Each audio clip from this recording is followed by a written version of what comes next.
welcome to another week of Hills to Die On, where we're going through 7 weeks of kind of our non-negotiables with some other state or with other churches around the state. How many of you have ever been in a situation where you've gotten to hear someone's like last words or some of the final things that they said? Those things kind of stick with you. I thought maybe I would share with you some memorable last words.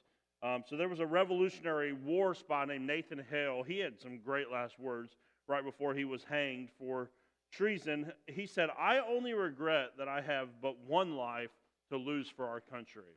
Right? Like, I bet those people that were watching that probably stuck with them. Like, for those that shared his cause, that's inspiring, I'm certain, when they heard that. Winston Churchill, which, if you ever studied the life of Winston Churchill, he's like involved in all sorts of stuff, had like an up and down sort of life. His final words, "I'm bored with it all." Isn't that interesting? Someone that did all of that stuff, and at the end of his life, he's like, "Yeah, I'm kind of bored with it all." Leonardo da Vinci said, in his final words, he says, "I have offended God and mankind because my work did not reach the quality it should have." Isn't that funny coming from Da Vinci? Like, most of us would kill to be able to do what Da Vinci did. He said, "I've offended God and man because it wasn't what it should have been." Like, memorable last words. How about these memorable last words? "Promise me, Rose, you'll never let go." That did not go good. Those didn't go good at all. Some of my favorite last words come from my favorite TV show, The Office. If you ever watch as the characters are leaving, they all have these final monologues that are, honestly, I've watched this episode so many times and probably left with tears in my eyes because after 9 seasons, you get to know these people, but the final things that they say stick with you so much. They're beautiful. Like Jim Halpert, he says, "I sold paper at this company for 12 years. My job was to speak to clients on the phone about quantities and types of paper. Even if I didn't love every minute of it, everything I have I owe to this job, this stupid, wonderful, boring, amazing job." Just beautiful written. Pam Beasley. "I thought it was weird when you picked us to make a documentary, but all in all, I think an ordinary paper company like Dunder Mifflin was a great subject for a documentary. There's a lot of beauty in ordinary things." Isn't that kind of the point? Beautiful. This one I love, Daryl Philbin. He says, "Every day when I came to work, all I wanted to do was leave. So why in the world does it feel so hard to leave right now?" Andy Bernard, probably the best one of the series. He said, "The weird thing is, now I'm exactly where I want to be. I've got my dream job at Cornell, and I'm still thinking about my old pals. Only now, they're the ones that I made here. I wish there was a way to know you're in the good old days before you've actually left them." Someone should write a song about that. People's last words have a tendency to stick with us. Like the things that you heard them say last, they sort of stick with us. I was in a situation when I was 18 years old. I was getting ready to head out to a high school football game, and I lived right next to my grandmother who had cancer, and I went over to check on her before I left, and she was in pretty rough shape that night. And as I was getting ready to leave, I remember talking to her and such, and she kept telling me about all she wanted to do. All she wanted to do was go home. "I just want to go be with the Lord. I'm tired of dealing with this." Like, I still remember those words, like, stuck with me even to this day, where I could still hear her, just like hearing the cry of her heart, like, "I just want to go home. Like, I'm just tired of all this. I just want to go home." People's last words have a tendency to stick with us. Some people's lives have been drastically altered because of the last words someone said to them, right? Like, maybe it was a friend or a loved one said something to you, and you're like, "You know what? Because of that, I'm going to change my life. Something's going to happen." Like, something happens with those last words. And the non-negotiable that we're talking about today actually are some of Jesus's last words. They come from Matthew chapter 28. If you've been around church for very long, you know this to be called the Great Commission. Here's what Jesus says. These are some of his last words that were meant to stick with his first century followers, but also all of his followers from that point forward. Matthew chapter 28, beginning in verse 18, says this: "Jesus came and told his disciples, 'I have been given all authority in heaven and on earth. Therefore go and make disciples of all nations, baptizing them in the name of the Father and the Son and the Holy Spirit, Teach these new disciples to obey all the commands I have given you, and be sure of this, I am with you always, even to the end of the age. I always like doing a little pop quiz. Now, if you've already heard me teach on this before, you're not allowed to answer and ruin it for everybody else. But in that in verse 18, the first verse, verse 19, there is an imperative that sometimes we get wrong about this passage. Right? It says, therefore, go and make disciples of all nations. If I were to ask you what the one imperative in that is, what most people would respond, go. They would say, oh, the imperative is for us to go. And that's how this is how we create our own little loopholes around the Great Commission. They go, oh, it's about go. So here's how I'll do the Great Commission, by going on a mission trip. Right? And if I don't go on a mission trip, well then, I don't have to worry about the Great Commission, right? It's like one or the other. But the imperative, actually, in verse 19, is not to go. The original Greek language, if you were to read it that way, it's not that you have to go somewhere to make disciples. It's as you're going about your life, like the everyday, ordinary things that you were doing. That's what that word go actually means. It's like when you go to work, when you go to school, when you go to your kids' sporting events, when you are hanging out with your friends, when you go to the mall, when you go to the grocery store, whenever, wherever you go, make disciples. So the command, the imperative, is actually to make disciples. It's not to go. Mission trip's bad? No, not at all. Go on a mission trip. That's awesome. But that's not what the Great Commission really has in mind.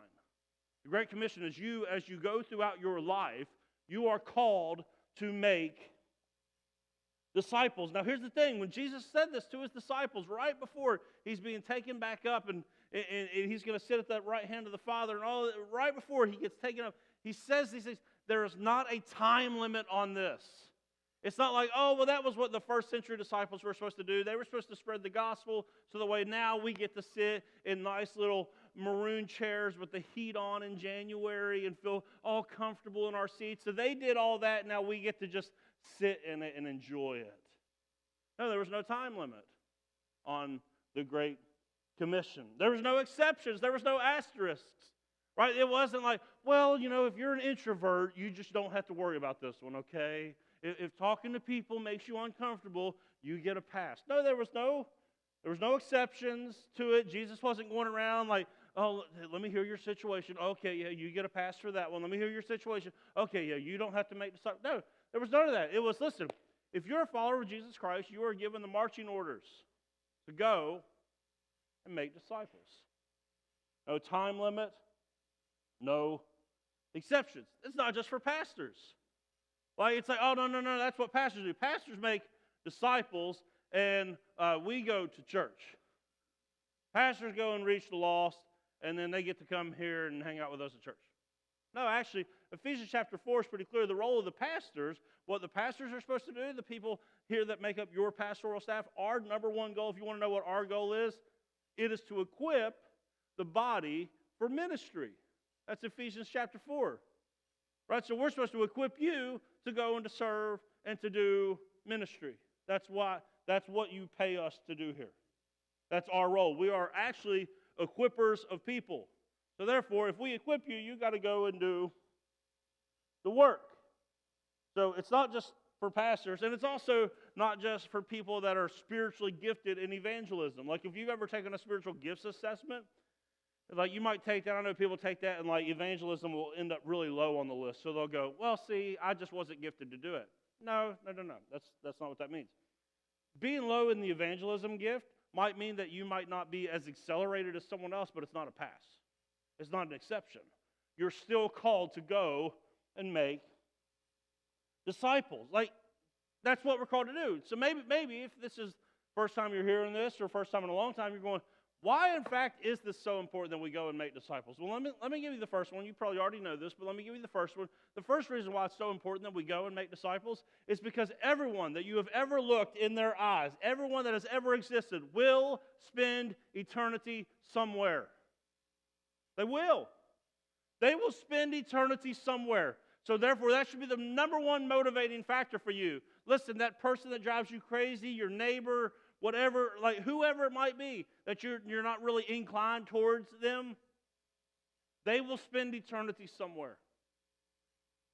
Every single person that you've ever looked in the eyes, every person that's ever existed will spend eternity somewhere. But I think sometimes we start like thinking about eternity and stuff, and so that starts making us put things off. Like, oh, well, that's like a long ways in the future. Here's a more pressing reason. A more pressing reason why you need to go and make disciples is because people, apart from Jesus, are wandering through life searching. They're wandering through life searching, unsatisfied, unfulfilled, not ever understanding what life God really has for them. So therefore, they are missing out.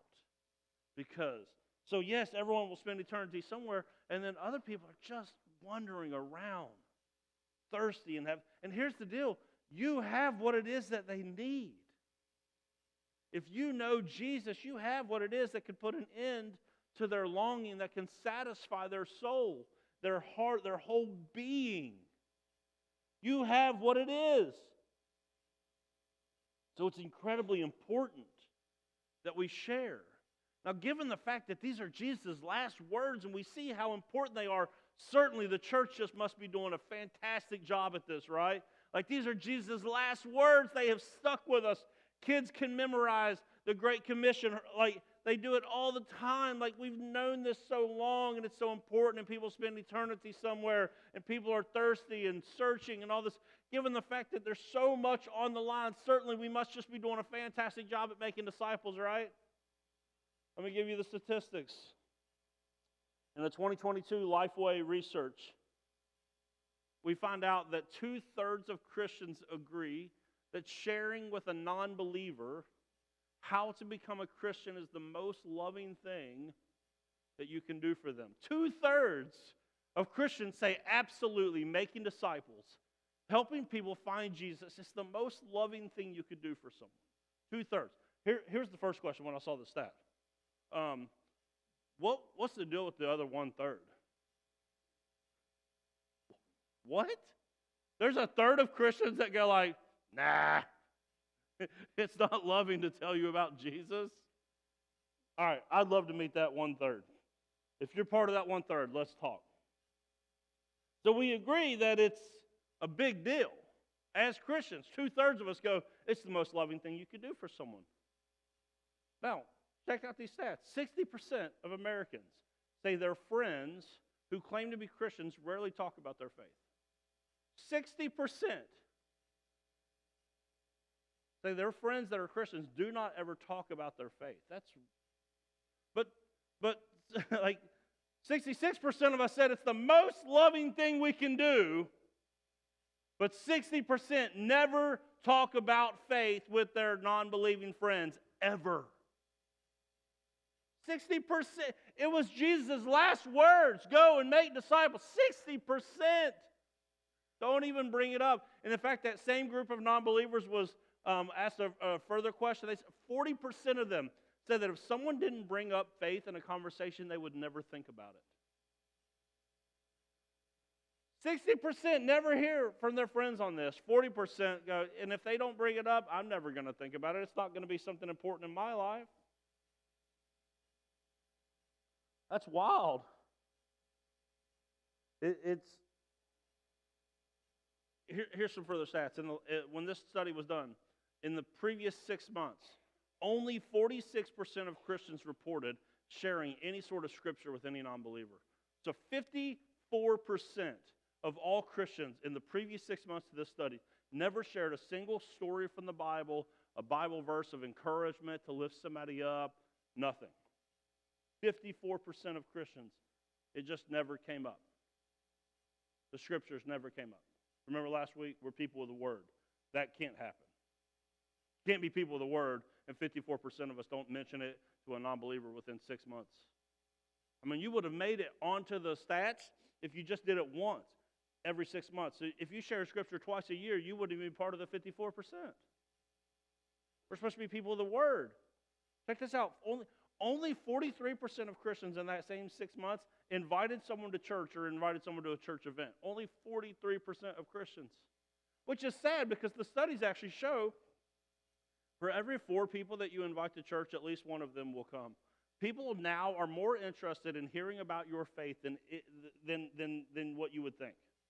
Studies are showing, like, many, like 60 to 70% of Americans that are not Christians are actually open to the conversation. And yet, 60% of us never bring it up. 60% of us are like closet Christians. It never comes up in conversation. We're like holy rollers when we're with our life groups, but then when we're with our friends that are not Christians, we just fit in.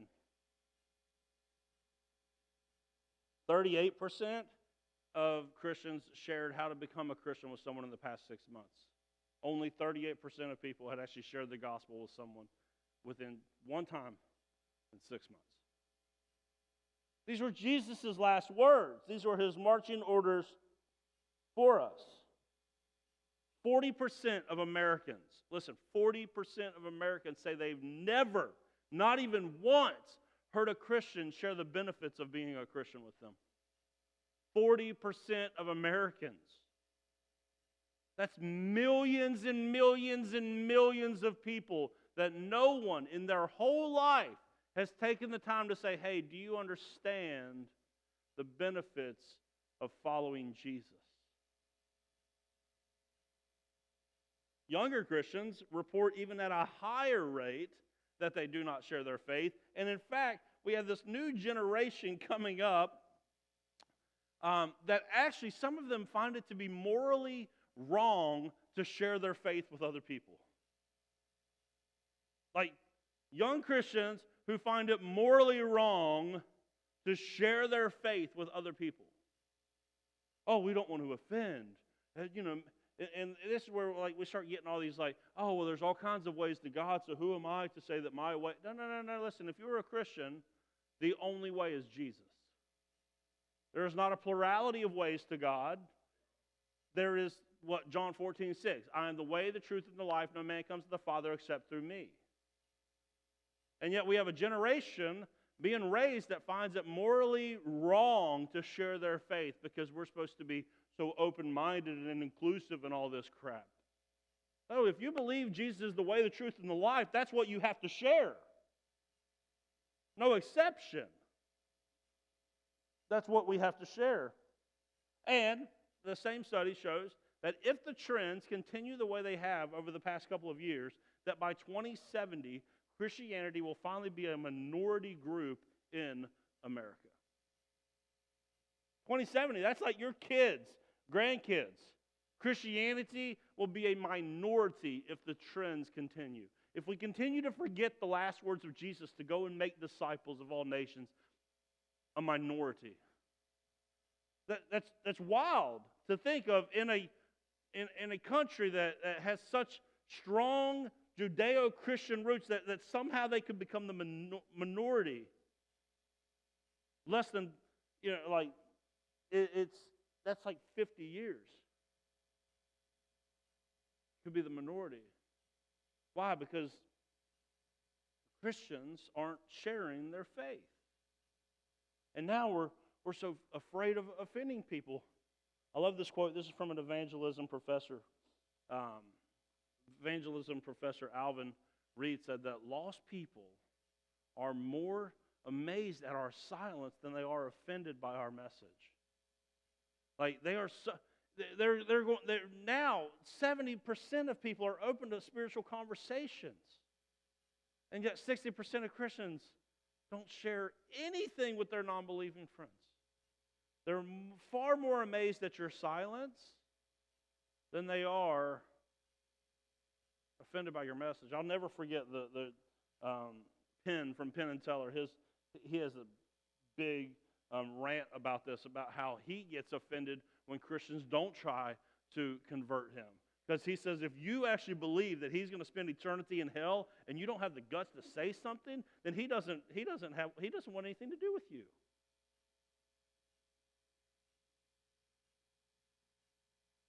So these were Jesus' last words. Largely, we're not doing a good job with them. Why do you think that is? Why do you think that is? I'm going to share with you from the Old Testament. We're going to be in Numbers chapter 32. I'm going to share with you from this story, a little unorthodox use of this text probably. I'm going to share from this story why I think it is that so many people in Christian churches and in Christian families and those that claim to be Christians, why they are not making disciples. I'm going to show it to you through this story. Numbers chapter 32. Let me give you the backstory. Israel, God's people, were enslaved in Egypt. God sends Moses. He sends the 10 plagues. They come out. They cross through the Red Sea. They get right to the edge of the promised land where God has always intended for them to be. They send 12 spies in. 10 of them come back and say, there's giants in there. You don't want to go in there.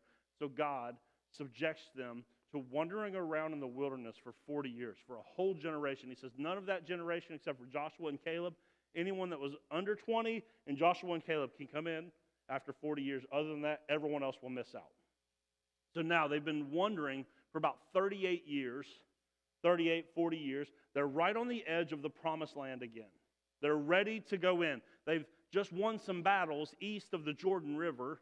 They've taken over some territory there. And we pick up the story in Numbers chapter 32. It says this: the tribes of Reuben and Gad owned vast numbers of livestock. So when they saw that the lands of Jazer and Gilead were ideally suited for their flocks and herds, they came to Moses, Eleazar the priest, and the other leaders of the community. They said, notice the towns of Ataroth, Dibon, Jazer, Nimrah, Heshbon, Eliabah, Sibmah, Nebo, and Beon.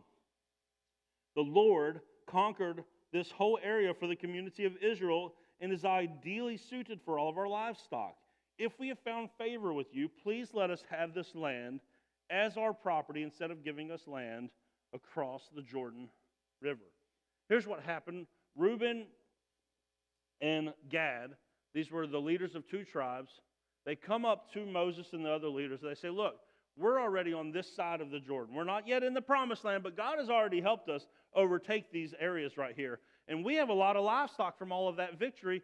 These are really good areas for livestock. Why don't you just let us stay here and we'll take this land? That'll give more people land over here in the promised land. So we'll stay on this side. We've already got our stuff taken care of. But you guys can go and take the whole promised land all for yourselves. You can have it all. It's all yours. The battle's already been fought over here. So what I would like to do is not fight any more battles. I would just like to come and sit down right here. Now, after 38 years of wandering around in the desert, having to fight battles and all that, that's probably a pretty attractive option, is it not? They get there, they go, look, these kings are gone, these nations are gone. Let's just stay here. Let's just prop our feet up. It's been a long 40 years. Let's just rest. Now, we've got our inheritance now. We're good to go. Why don't we just sit and wait here? That's what they want to do. That's what they want to do. And if we're being honest, I think that this is what most Christians in churches do. They look at their own lives and they go, look, the battle in my life is already won. I'm a Christian. I'm going to spend eternity with Jesus. So why can't I just sit and put my feet up and rest until we see Jesus again? Look, if I figured it out, let them figure it out themselves. Right? I think that's where most Christians, I think, are.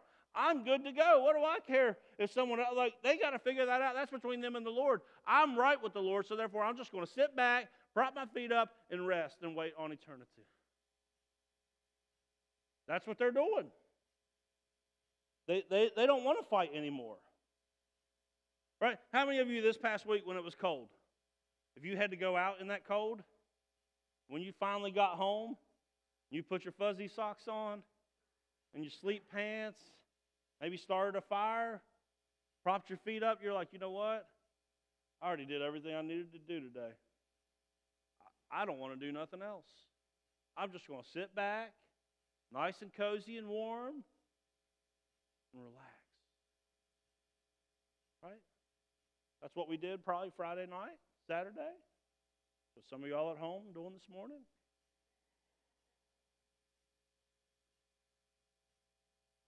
But I think we do this spiritually. Oh, I've already won the battle. I'm with Jesus. What do I care what someone else? Like, that's between them and God. What do I care? Did you know that during that one of the studies, I think it was in 2021 study, 75% of churches reported that they rarely, if ever, challenge their congregations to share their faith with their community. 75% of churches, this topic we're talking about right now never comes up. This might be why whenever I used to work at Caskey down on the boulevard before I was a pastor. And whenever I got called into ministry and found out I was going to come here to work at Southridge, I was working next to this one lady. I've told y'all this story before, but I got to tell it again. I was telling her, hey, I'm leaving. I'm going into ministry to a church. And she goes, oh, what's your church like? Well, the church that you're going to. So I told her, I said, well, it's a pretty contemporary church. She's like, how big is it? I'm like, and this is in 2011, so it's like 350, 400 people, just depending, somewhere around there. So I'm telling her that. She goes, oh, my goodness.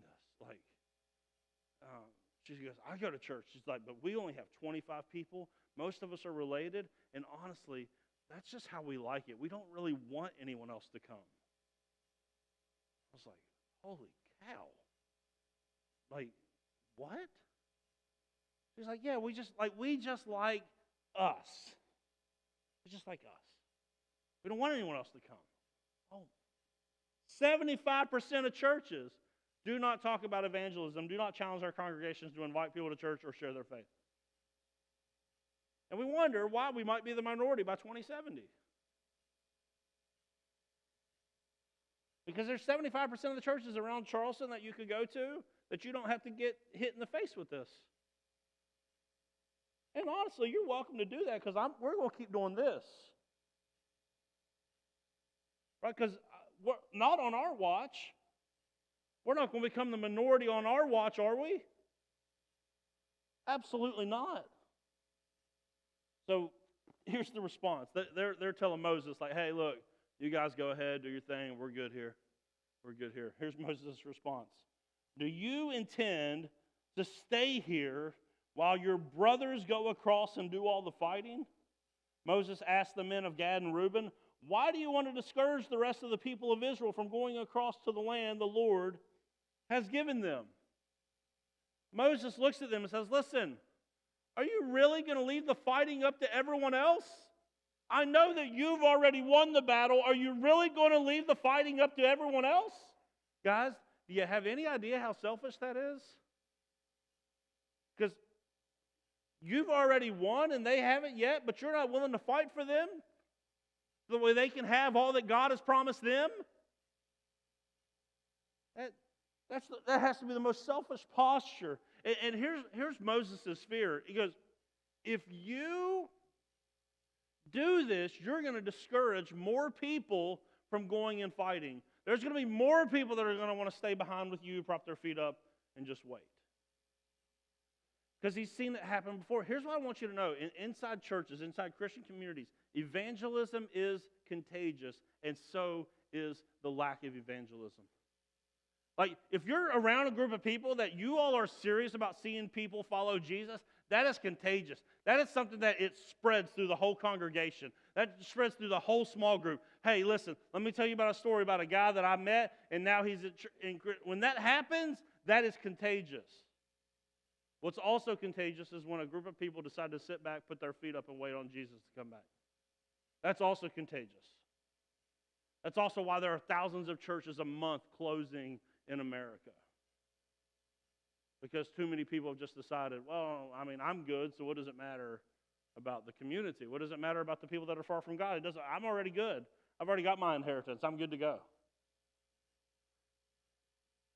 It's contagious. Verse 8.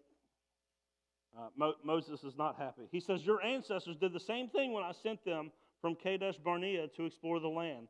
After they went up to the valley of Eshcol and explored the land, they discouraged the people of Israel from entering the land the Lord was giving them. Then the Lord was very angry with them, and he vowed, of all those I rescued from Egypt, no one 20 years or older will ever see the land I swore to Abraham, Isaac, and Jacob, for they have not obeyed me wholeheartedly. The only exceptions are Caleb, the Kenizzite and Joshua son of Nun, for they have wholeheartedly followed the Lord. So here Moses starts going back over that story. He goes, hey, guys, we've been here before. The last time we were on the edge of the promised land, we sent the spies in. 10 of them came back and gave you a bad report, and now we've been wandering around in the desert for the last 40 years because of it. We lost a whole generation of people because no one was willing to go and fight for what God had already given us. We lost a whole generation of people in the wilderness. Moses is passionate about this because he's seen it happen before. He's not on board with these folks' plan because he goes, listen, this is very, very detrimental. This is not going to go well. Listen, this is the type of stuff that when you get to the end of your life, you're going to look back with regret. Oh, man. We had a chance to make a difference in people's lives, and I decided to just be focused on me. We had a chance. That's what you're, like, when you get to the end of your life, and you start looking back, it's not going to be like, oh, man, I wish I had done more vacations. I wish I had had more stuff. You're going to look back and go, man, I wish I had really made a difference.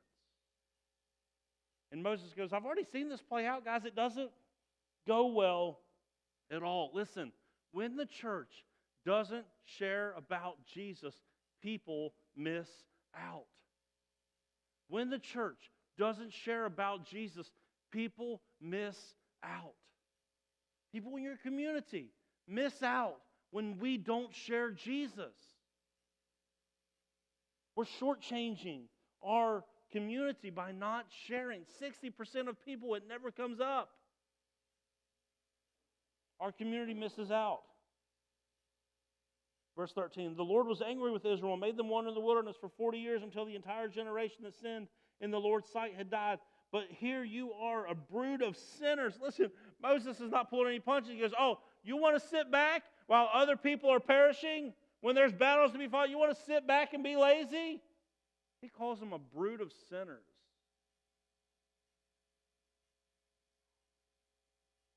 He says, but here you are, a brood of sinners, doing exactly the same thing. You're making the Lord even angrier with Israel.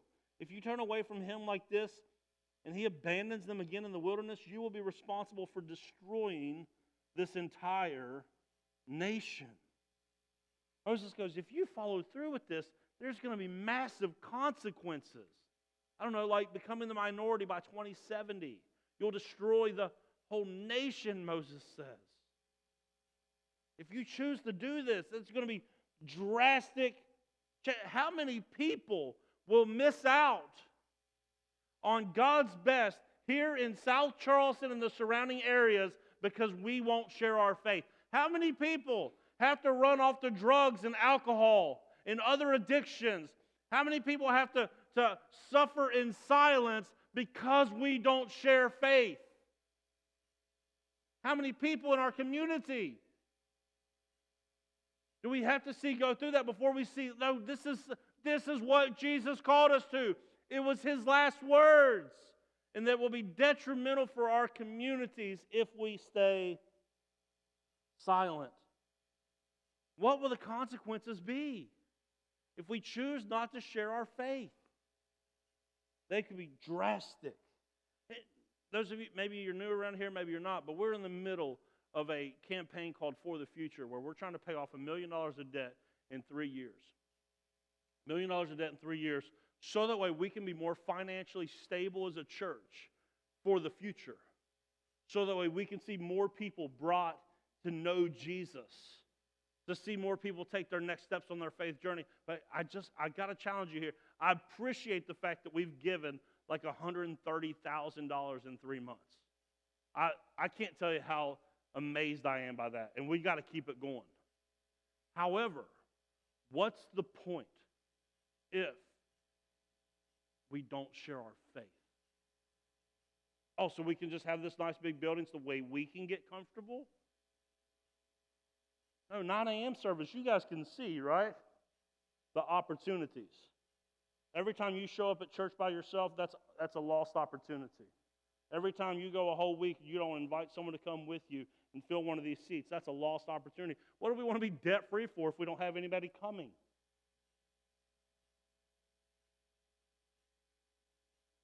This is the challenge. Point them towards Jesus. So pointing for the future.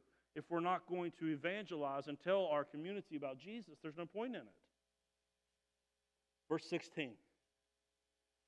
So here's their response back to Moses. We simply want to build pens for our livestock and fortified towns for our wives and children. Then we will arm ourselves and lead our fellow Israelites into battle until we have brought them safely to their land. Meanwhile, our families will stay in the fortified towns we build here, so they will be safe from any attacks by the local people. We will not return to our homes until all the people of Israel have received their portions of land. But we do not claim any of the land on the other side of the Jordan. We would rather live here on the east side and accept this as our grant of land. Moses is so upset. Their response is like, oh, no, Moses, no, you're misunderstanding. We're going to go and fight. We just want to leave our stuff here. Now, we don't really know if this was their original intention or they just took a tongue lashing from Moses and now they're kind of switching gears. No, there's no way for us to know that. I would lean towards the fact that they wanted to stay and let everyone else fight the battles. But now they're going, no, you've misunderstood us. We will go and we will fight. We will fight for other people to get what it is that God has in store for them. We'll do that. We'll fight for them. Listen, this is the same decision you and I have to make. When we're faced, like Moses confronts them in their complacency, much like we're having this morning. You're being confronted in your complacency. If you're one of the statistics, you are being confronted in your complacency. And now you have a decision.